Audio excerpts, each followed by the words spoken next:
আসসালামু আলাইকুম বন্ধুরা, কেমন আছেন আপনারা? আশা করছি সবাই আল্লাহর রহমতে ভালো আছেন। আলহামদুলিল্লাহ, আমিও অনেক ভালো আছি। আজকে আমি পায়েসের রেসিপি নিয়ে চলে এসেছি আপনাদের মাঝে। আমি চেষ্টা করব খুবই সহজভাবে আপনাদের সামনে তুলে ধরার জন্য।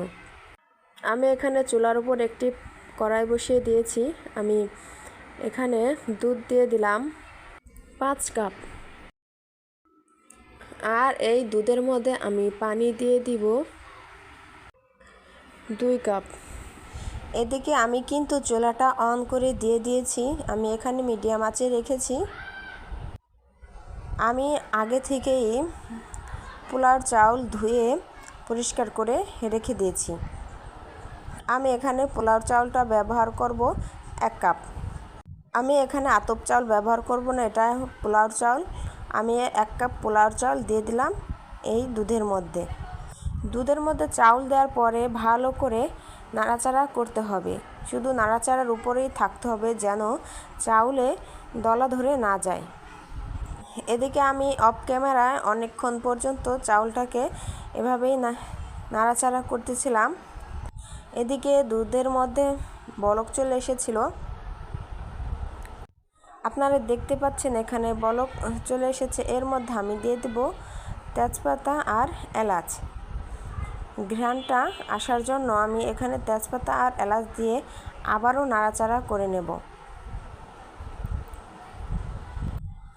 আমি এদিকে দেখতেছিলাম আমার পায়েসের চাউলটা কত দূর ফুটেছে।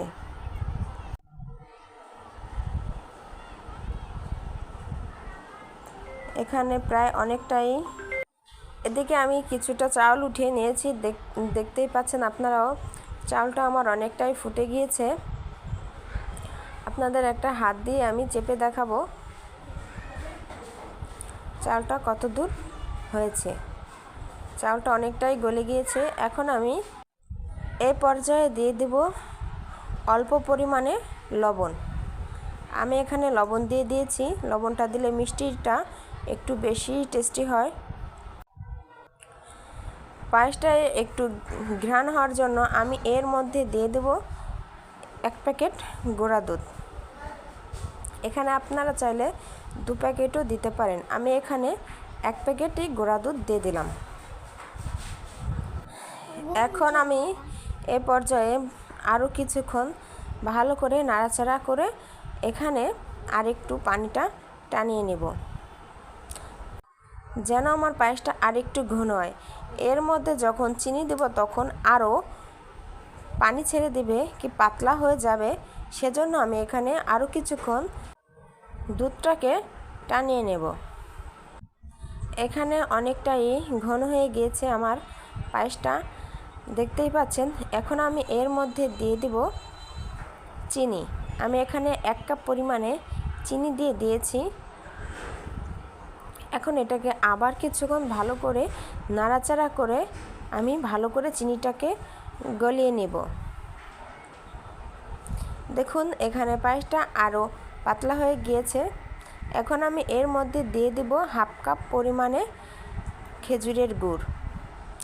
আমি গুড়টা ব্যবহার করতেছি একটু ফ্লেভারের জন্য আর একটু কালারের জন্য। দেখতেই পাচ্ছেন এখানে আমি বেশি একটা কালার হয়নি, আমি এই হালকা কালারেই রেখে দেব। আমি এখানে চিনি আর গুড় দিয়েছি, এখানে এর চেয়ে বেশি মিষ্টির প্রয়োজন হবে না। আপনারা যদি বেশি মিষ্টি খেতে চান তাহলে আপনারা চিনির পরিমাণটা আর একটু বাড়িয়ে দিতে পারেন। আমরা এখানে বেশি মিষ্টি খাবো না, যেন সবাই আমরা খেতে পারি সে পরিমাণে আমি মিষ্টি দিয়ে দিয়েছি। এ পর্যায়ে আমি আরও কিছুক্ষণ সময় ভালো করে পায়েসটাকে ফুটিয়ে নেব। দেখুন এখানে উতলাচ্ছে পায়েসটা। এভাবে আমি কিছুক্ষণ ফুটিয়ে নেব যেন আরেকটু ঘন হয়। এ পর্যায়ে আমি দিয়ে দেব কিছু কিশমিশ। এখানে আপনারা কাঠবাদামও ব্যবহার করতে পারেন। আমার কাছে কিন্তু কাঠবাদাম দিয়ে পায়েসটা খুবই মজা লাগে। আমার ঘরে আজকে কাঠবাদাম নেই, সে কারণে আমি আজকে কাঠবাদামটা দিতে পারিনি। তবে আমি যখন পায়েস করি তখন আমি কিন্তু কাঠবাদামটা দেই। এতক্ষণ আপনারা আমার সাথে থাকার জন্য আপনাদেরকে অসংখ্য অসংখ্য ধন্যবাদ। আপনাদের সাথে দেখা হবে অন্য কোনো ভিডিওতে। আল্লাহ হাফেজ।